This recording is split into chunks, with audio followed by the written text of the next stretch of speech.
ব্রিজের ওই মাথা দেখাই যাচ্ছে না এখন।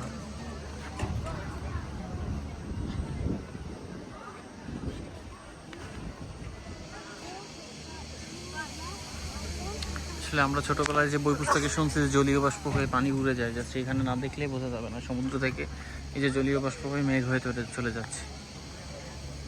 হয়তো বা কোনো একটা জায়গা আল্লাহর রহমত হিসেবে এটা গিয়ে পড়বে। একদম ব্রিজ কুয়াশাচ্ছন্ন, এই যে দিকটা, এই যে